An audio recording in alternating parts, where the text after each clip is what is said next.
capítulo 3 de Apocalipsis. Vamos a estar mirando desde el versículo 3 hasta el 6. ¿Ya lo tienen? Bien, vamos entonces a darle observación al texto, a la palabra del Señor. Dice así: acuérdate, pues, de lo que has recibido y oído, y guárdalo, y arrepiéntete. Pues si no velas, vendré sobre ti como ladrón, y no sabrás a qué hora vendré sobre ti. Pero tienes unas pocas personas en Sardis que no han manchado sus vestiduras, y andarán conmigo en vestiduras blancas, porque son dignas. El que venciere será vestido de vestiduras blancas, y no borraré su nombre del libro de la vida, y confesaré su nombre delante de mi Padre y delante de sus ángeles. El que tiene oído, oiga lo que el Espíritu dice a las iglesias. Amén. Bien.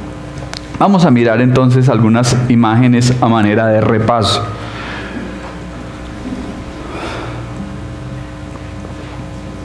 Ahí teníamos las 7 iglesias, ¿no?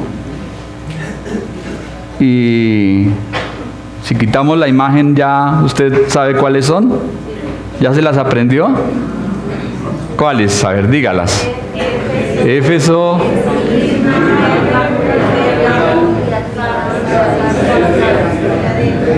Filadelfia y la Odisea. Acerca de Éfeso, ¿qué dijimos?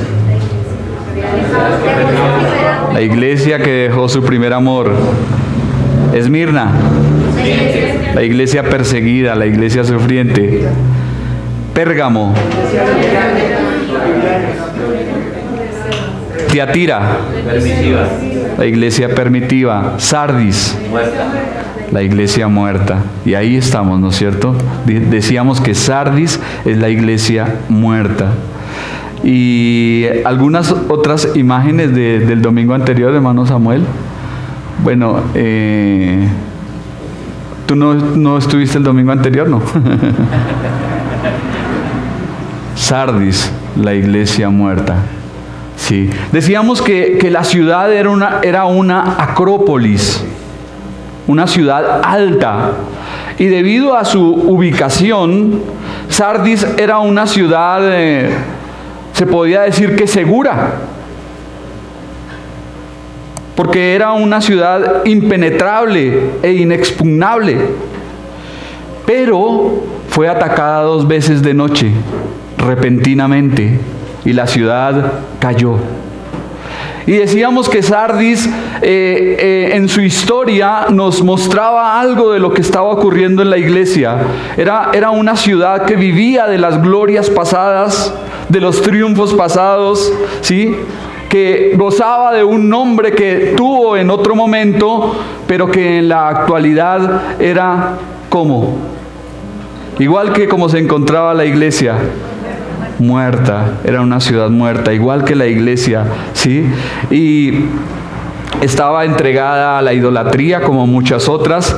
También veíamos que el Señor le dice: yo conozco tus obras y que tienes nombre de que vives y estás muerto. Tal vez Sardis era un lugar de renombre para los hombres, pero decíamos que eso no contaba delante de Dios. O sea, que se puede llegar a tener buena fama, buena reputación, y con todo esto, ¿sí?, no estar bien delante del Señor. Podemos estar bien delante de los hombres y muy mal delante de Dios. También veíamos que el Señor le dice: sé vigilante. Teníamos por ahí una imagen, ¿no?, del vigilante. El Señor le dice: sé vigilante. Y con esas palabras, ¿qué entendemos? ¿Qué podemos llegar a pensar, mire, ahí está.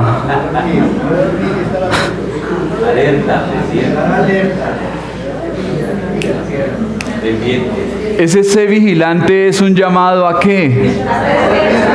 A no dormirse, a despertar del letargo espiritual, ¿sí? A estar vigilante, pendiente, sobrio, atento, dispuesto, alerta, ¿sí? No así. Porque decíamos que un vigilante como este está expuesto ¿a qué?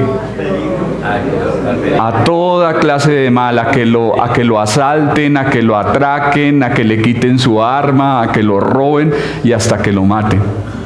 ¿Sí? Entonces no, sé vigilante, dice el Señor, sé vigilante y afirma las cosas que están para morir, porque no he hallado tus obras perfectas delante de Dios. Entonces el Señor le dice a esta iglesia: tienes obras, pero no son obras completas, no son obras agradables a mí. Y cuando le dice afirma lo que está por morir, el Señor le está diciendo: tengan cuidado y actúen con vigilancia, con prontitud, con urgencia, ¿sí? Porque hay muchos entre esa congregación muerta que están agonizantes. Entonces se necesitaba una acción urgente. Bien, ahora miramos el contexto. Versículo 3 dice: acuérdate pues de lo que has recibido y oído, y guárdalo, y arrepiéntete, pues si no velas, vendré sobre ti como ladrón, y no sabrás a qué hora vendré sobre ti. Ahora se insta a la iglesia en Sardis a persistir en lo fundamental. Los creyentes habían recibido el Evangelio por la fe, pero no persistían en desarrollarse espiritualmente mediante la fe. Por lo tanto, se les exhorta aquí a obedecer la verdad cristiana que oyeron cuando creyeron en Cristo. Debían volver a los fundamentos de la fe, recordar la enseñanza recibida y ¿qué hacer? Recordarla y ¿qué otra cosa? Guardarla y seguirla. Tal vez aquella congregación aceptó el mensaje teóricamente, pero no de todo corazón. Y parece que el Evangelio no alcanzó a cristalizarse en sus vidas, no alcanzó a generar en ellos un cambio en su estilo de vida. Dicho de otra forma, los odres viejos no pudieron contener el vino nuevo. Y el llamado es a tener en mente como un depósito permanente lo que se les había dado y lo que se les había dicho. El creyente ha recibido el regalo de la salvación por la fe en Cristo Jesús y el sello del Espíritu Santo sobre la misma base. Recordar constantemente tanto el regalo de la gracia recibido por la fe en el Señor como las instrucciones recibidas tocantes a las prácticas de la fe debe ser una asignatura prioritaria en la vida de todo creyente. Debemos recordar la doctrina y no solamente recordarla para tenerla en teoría, sino recordarla ¿para qué? Para practicarla, para vivirla, para obedecerla, para andar en ella. De nada sirve una teología en la cabeza que no llega al corazón. Si yo tengo un conocimiento, ¿sí?, teológico, puede ser muy acertado, muy profundo, muy vasto, pero si no cambia mi manera de vivir, si no transforma mi forma de andar, ¿para qué sirve? No sirve de nada. No sirve de nada. Es muy importante crecer en la gracia y el conocimiento de nuestro Señor sin olvidar las cosas simples, las cosas fundamentales y elementales de la vida cristiana.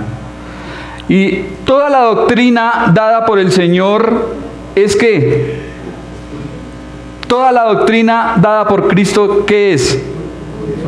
Útil, importante y por lo tanto debe ser recibida, oída y guardada. Dice el Señor, guárdalo y ¿qué más? Y arrepiéntete. A las personas que estaban vivas en Sardis se les ordena guardar, vigilar y mantener la doctrina que habían recibido. También se les sugiere la acción urgente de arrepentirse. Arrepentirse. No se trataba de un simple reconocimiento de que estaban haciendo mal, sino de llevar a cabo un cambio de mente con un cambio de rumbo y comportamiento que los acercara a Dios. El pasaje concluye con la solemne advertencia del Señor: pues si no velas, vendré sobre ti como ladrón y no sabrás a qué hora vendré sobre ti. Un ladrón no advierte a sus víctimas. ¿Sí? Tengan cuidado porque esta semana voy a ir a robar a su casa. ¿Sí? O tal vez, no sé si ustedes se han enterado de algún ladrón que haya advertido a sus víctimas. ¿Sí? Pero eso generalmente nunca pasa, eso no sucede. Y la figura de venir como ladrón es usada repetidas veces en el Nuevo Testamento y es una expresión que denota sorpresa, extrañeza y sobresalto. Entonces, la advertencia puede parafrasearse así: si verdaderamente no te despiertas de inmediato, vendré como un ladrón y no podrás reconocer a la hora que vendré a ti. Es lo que el Señor le dice a esta iglesia. Ahora pregunto, ¿para quiénes Cristo vendrá como ladrón en la noche? ¿Para nosotros?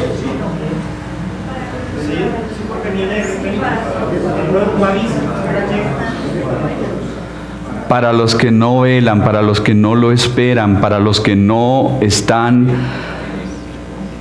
apercibidos con respecto a su regreso, a su retorno, a su venida. Pero el creyente fiel y verdadero que conoce la palabra, él está en guardia y vigilante esperando la llegada del Señor. Entonces, no durmamos como los demás, no durmamos como el vigilante. ¿Qué debemos hacer? Velad y orad, velad y orad. Es el mandamiento que continuamente encontramos en el Nuevo Testamento con respecto al regreso del Señor.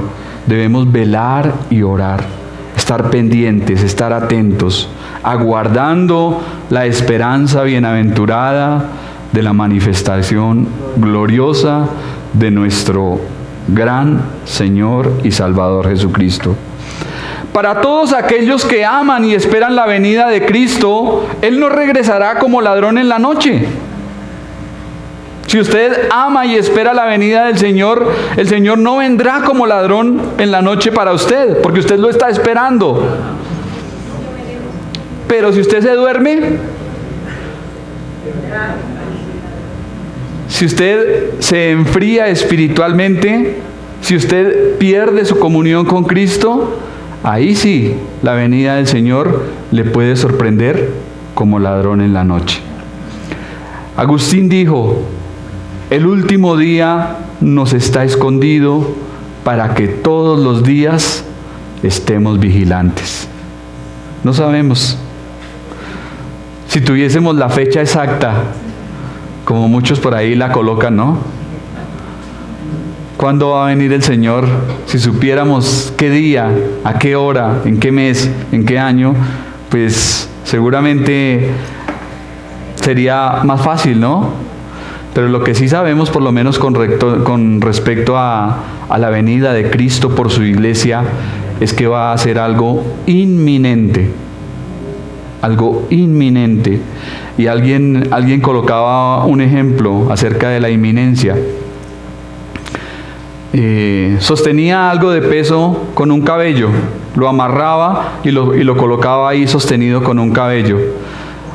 Y él estaba ahí esperando en cualquier momento, a cualquier momento, el cabello se iba a romper y eso se iba a caer.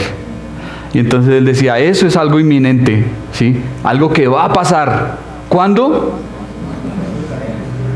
Pero puede pasar a cualquier hora, en cualquier momento, ¿sí? No hay ninguna profecía. No hay ninguna profecía, escuche bien, por cumplirse para la venida de Cristo por su iglesia. Entonces, mis hermanos, no durmamos.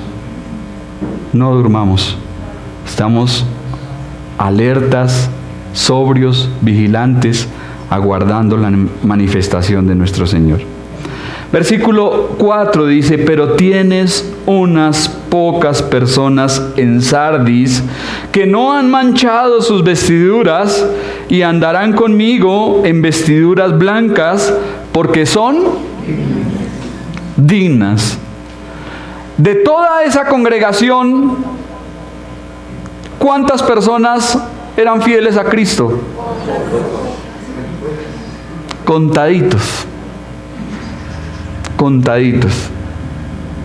Una minoría. Eran los que no habían contaminado sus vestiduras, es decir, que andaban en la santidad y en la justicia de Cristo. En medio de la negrura fúnebre, unos pocos vivían incontaminados.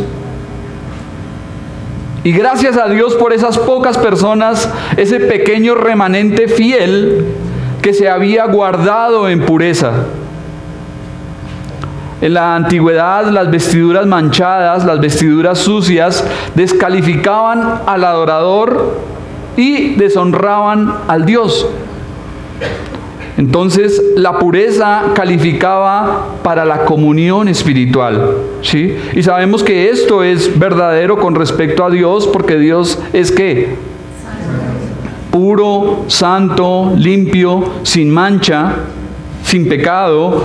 Entonces, si alguien ¿qué debe hacer para acercarse ante ese Dios? Limpiarse.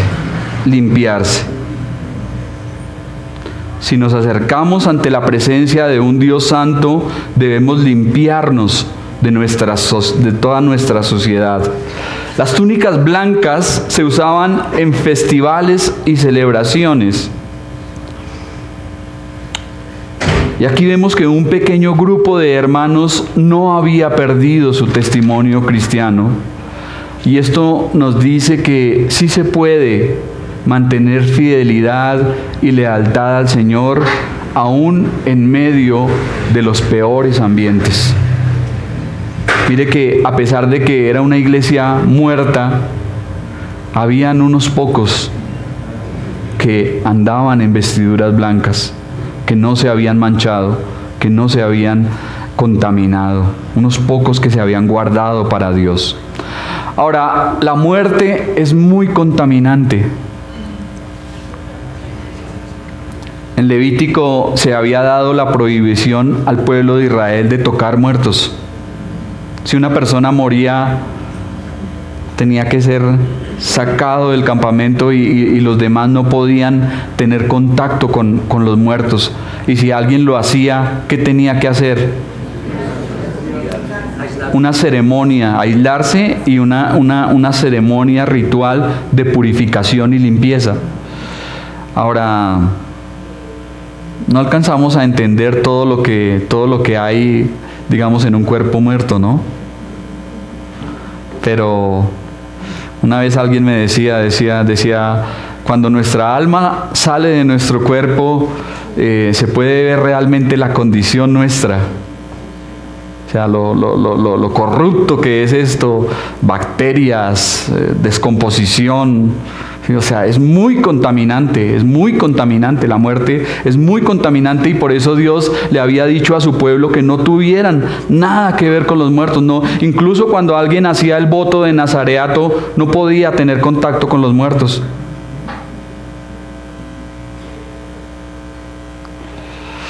Y aunque seguramente en Sardis muchos andaban sucios y manchados para la muerte,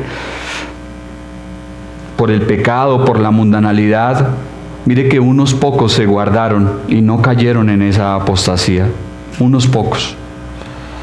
A ellos el Señor dice: andarán conmigo en vestiduras blancas. Y esta frase expresa una comunión íntima y personal. Andarán conmigo, dice el Señor. Además nos habla de pureza, de santidad y justicia que Dios exige para alguien que se acerque a su presencia. Aquellos que no mancharon sus vestiduras ahora andarán en la comunión eterna del Señor y su justicia. La blancura en el Apocalipsis es un símbolo de honor, dignidad, fiesta, felicidad, alegría y poder. ¿Cómo estará Cristo? ¿Vestido cómo? Blanco, resplandeciente. ¿Y cómo estará la iglesia glorificada? Blanco, blanco. Ese es el color, blanco. Y esos pocos en Sardis que mantuvieron sus ropas limpias serán vestidos de blanco para siempre. Pero no es un blanco insípido, sino un blanco reluciente y deslumbrante. Es un blanco como la gloria del Señor.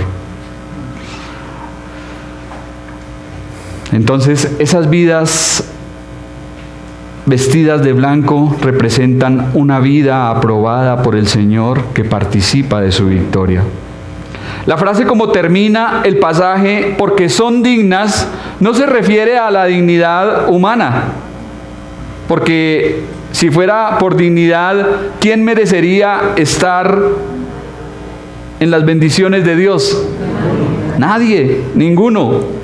El creyente no posee los méritos personales que lo capaciten para agradar a Dios por sí mismo. Entonces, ¿qué necesita hacer un cristiano, un creyente? ¿Qué necesita hacer para ser digno? Revestirse en la justicia y la dignidad de su Señor y Salvador Jesucristo.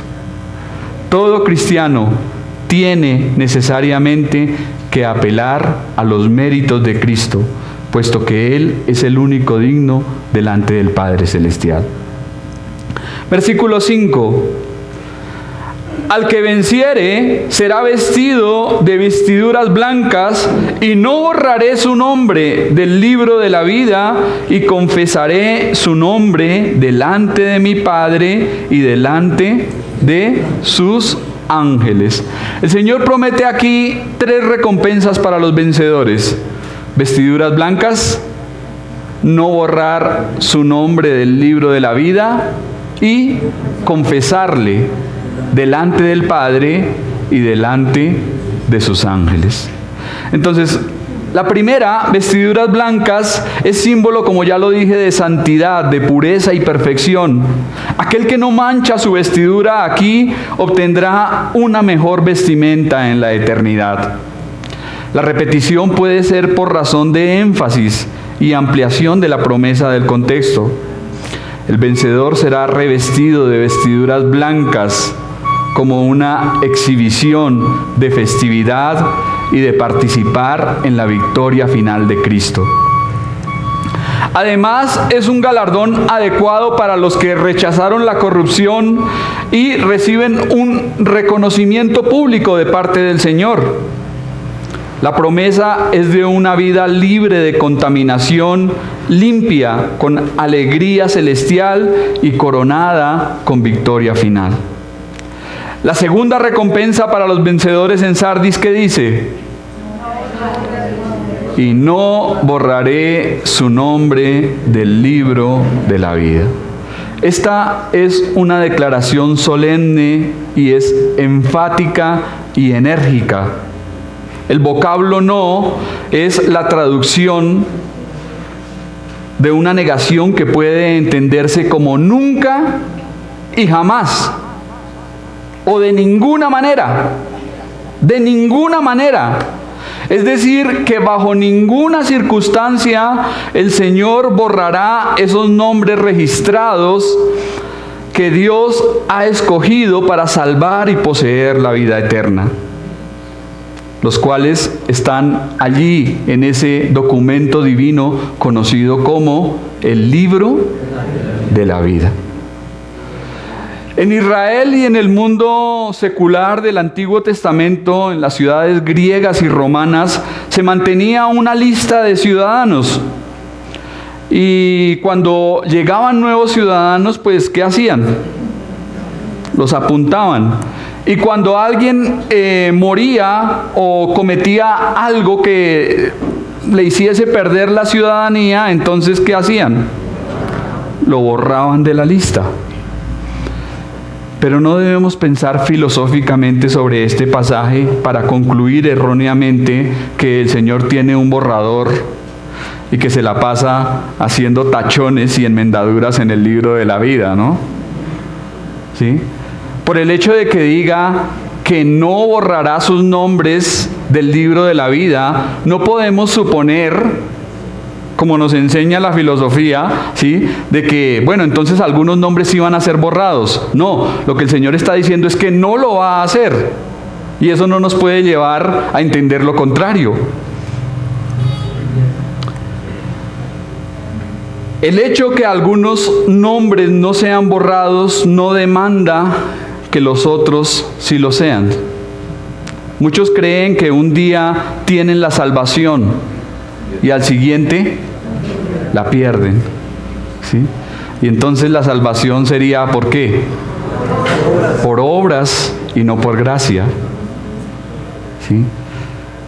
Las doctrinas que enseñan y que piensan que un día tienen la salvación y al siguiente la pierden. Bueno, hoy repito una oración y mi nombre es anotado en el libro de la vida, pero mañana me porto mal, entonces mi nombre es borrado del libro de la vida, ¿sí? Los que piensan de esta manera no han entendido todo lo que Cristo ha hecho por los suyos, ¿sí? Porque cuando hablamos de las doctrinas de la gracia, debemos entender que el Señor nos ha justificado, que el Señor nos ha redimido, que el Señor es nuestra expiación, nuestra propiciación, nuestra justificación, nuestra glorificación, ¿sí? Y entender todo esto es que saber que aquel que empezó en nosotros la buena obra será fiel en llevarla a cabo hasta el día de Jesucristo. Lo que empezó allá en la eternidad, ¿sí?, cuando no éramos nada, ¿sí?, el Señor lo culminará y lo llevará a un feliz término hasta que estemos con Él en gloria. Eso es estar persuadidos, eso es tener la seguridad de salvación. Entonces lo que el texto dice aquí no es que los hombres puedan perderse, eso no lo enseña. La doctrina de la pérdida de salvación no aparece por ningún lugar en la Biblia, no aparece, pero debemos de tener cuidado. ¿De quiénes estamos hablando? ¿De quiénes estamos hablando? ¿A quiénes se está refiriendo el Señor en Sardis? A los convertidos, a los creyentes, a los fieles, a los verdaderos, a los santos, a aquellos que no se han contaminado, ¿sí? Una vez un pervertido me decía: ay, hermano, es que yo no estoy de acuerdo con usted. Yo, ¿por qué? Me decía: porque es que ustedes enseñan que la salvación no se pierde y yo no creo eso, yo creo que la salvación sí se pierde. ¿Por qué cree que la salvación se pierde? No, yo creo que la salvación se pierde, yo creo que la salvación se pierde. Y vivía embriagándose, drogándose, en malas cosas.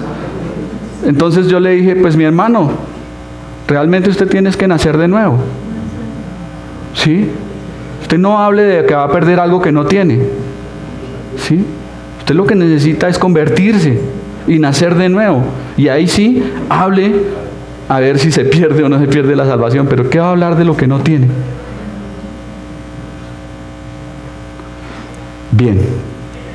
Entonces hay más de 150 pasajes bíblicos que de manera definitiva enseñan la seguridad de salvación en la palabra. El que en realidad ha confiado en el Señor como su Salvador personal y que ha puesto su fe en Jesucristo, no pierde su salvación. Dios conoce a quienes le pertenecen. Y a ellos se les garantiza no ser excluidos jamás de su libro. No borraré su nombre del libro de la vida. Pero como ya lo dije, estamos hablando de los vencedores. Estamos hablando de verdaderos cristianos y sus nombres continuarán en el registro divino. La enseñanza general de la palabra es que la salvación es por gracia y no por obras. Entonces, este pasaje no puede implicar que ningún hijo de Dios se pierda. En el Antiguo Testamento, Moisés pidió a Dios que su nombre fuese quitado del libro de la vida. ¿Y qué hizo Dios? ¿Lo borró?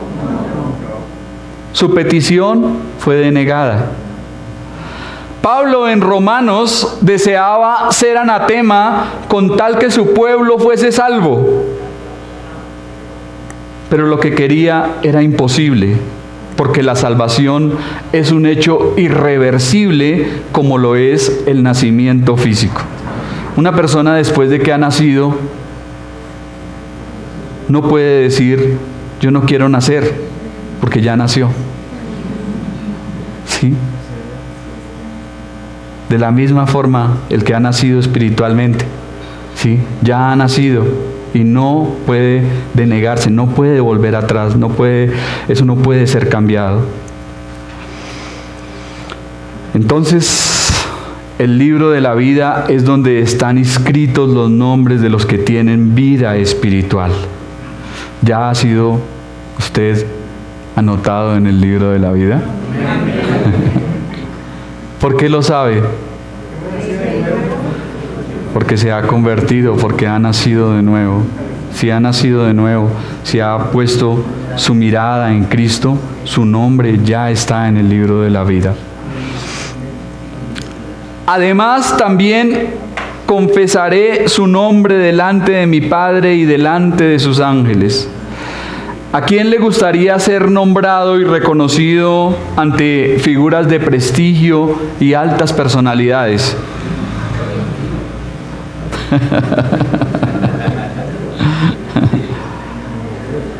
¿A quién? Yo creo que a todos nos gustaría, ¿no es cierto?, que nuestro nombre fuese reconocido. Pero más que ser reconocido delante de los hombres, lo que debe importarnos es ser reconocidos delante de Dios. Los discípulos en alguna ocasión se alegraron y se gozaron. ¡Ay, Señor, están ocurriendo cosas y todo eso! El Señor les dice, no se alegren, no se gocen de eso. Gozaos y alegraos porque vuestros nombres estén escritos en el libro de la vida. Sí, porque eso es lo que realmente cuenta, eso es lo que vale. El Salvador promete a quienes vencieren espiritualmente lealtad a Él, que Él mismo los presentará delante del Padre y delante de sus ángeles, confesando sus nombres. Tal vez el Señor dirá, he aquí mi valiente, uno que durante la muerte y la decadencia moral permaneció con vida, uno que en tiempos de corrupción y abandono conservó su pureza espiritual. El Señor ya había dicho en el Evangelio, a cualquiera que me confiese delante de los hombres, yo también confesaré delante de mi Padre que está en los cielos. Y esto es una muy grande y gloriosa recompensa, ser reconocido por Cristo delante de la corte celestial, imagínense. Pero también al que le negare, ¿qué dice? Al que me negare, yo también le negaré delante de mi Padre que está en los cielos. ¿Se avergüenza usted del Señor? ¿Le confiesa? Si le confiesa delante de los hombres, puede tener un día la dicha de ser presentado por Cristo delante del Padre, allí en el cielo. Pero si se avergüenza, tenga temor. Si se avergüenza de llamarse cristiano, si se avergüenza del Evangelio, si se avergüenza de las cosas sagradas del Señor, tenga cuidado. Es una señal de alerta de que algo en su vida no está bien. Cuando observaba un pasaje allí en donde dice que el Señor no puede negarse a sí mismo, ¿sí? Es precisamente esto, que Él ha dicho: al que me confesare delante de los hombres, yo también le confesaré delante de mi Padre, y al que me negare, yo también le negaré. Entonces, eso de que el Señor no puede negarse a sí mismo, es que Él lo va a hacer. Lo va a hacer, lo que Él dijo, Él lo va a cumplir, ¿sí? Y si alguno se avergüenza de Él delante de los hombres, Él se avergonzará también de Él delante de su Padre y delante de los ángeles.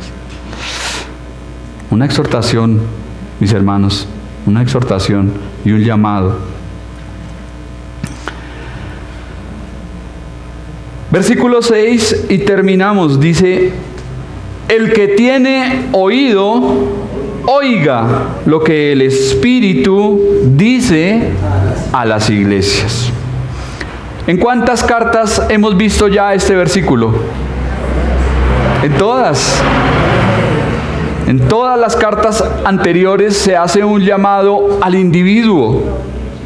Al individuo. Mire usted que aquí se habla es a quién. A la persona, ¿sí? La carta va dirigida a una iglesia, pero el llamado es individual, es personal. El que tiene oído, oiga lo que el Espíritu dice a las iglesias. Recordemos que las cartas debían ser leídas en voz alta a la congregación. Sin embargo, en última instancia, la responsabilidad es personal. Personal.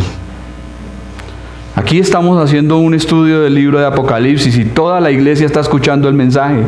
Pero ¿quién tiene el deber de obedecer? Cada uno. Cada uno de manera individual y personal. Cada uno debe acordarse. Cada uno debe guardar. Cada uno debe arrepentirse. ¿Sí? Cada uno debe estar vigilante. Velar,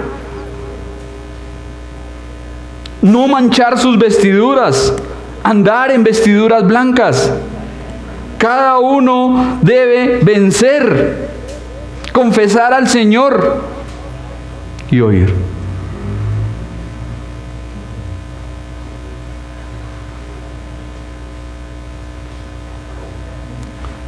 Entonces se llama a los hombres a prestar atención a esta solemne advertencia, a ser dóciles a la voz del Espíritu, el cual habla a las congregaciones a través del apóstol de manera congregacional, de manera asamblea, pero también nos habla a nosotros, a cada uno en particular, hoy en día.